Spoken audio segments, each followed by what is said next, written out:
কলকাতার জনপ্রিয় reality show Saregamapa থেকে আলোচনায় আসা গায়ক মঈনুল আহসান নোবেল মিডিয়া জগতে পা দেওয়ার পর থেকেই একের পর এক বিতর্কে জড়িয়ে আলোচনায় ছিলেন। কখনো গানের অনুষ্ঠানে চুক্তিভঙ্গ, কখনো একাধিক বিয়ের কারণে সমালোচনার মুখে পড়েন তিনি। সব ছাপিয়ে সম্প্রতি নারী নির্যাতনের অভিযোগে গ্রেপ্তার হন এই গায়ক। ঢাকার ডেমরার সারুলিয়ার আমতলার নিজ বাসা থেকে গ্রেপ্তার করে পুলিশ।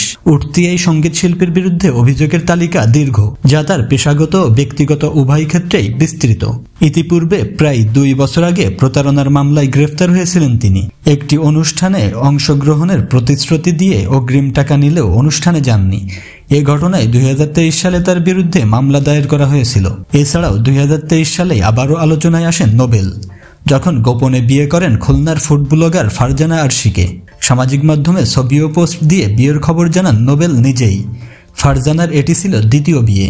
তার আগের স্বামী ছিলেন ফুড ব্লগার নাদিম আহমেদ। তবে তাদের মধ্যে আনুষ্ঠানিক বিচ্ছেদ হয়েছিল কিনা তা সে সময় পরিষ্কার হয়নি।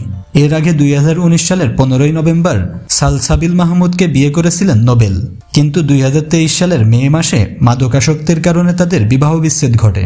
সবশেষ গত 19 মে রাতের ঘটনা আবারও নোবেলকে বিতর্কের কেন্দ্রবিন্দুতে নিয়ে এসেছে।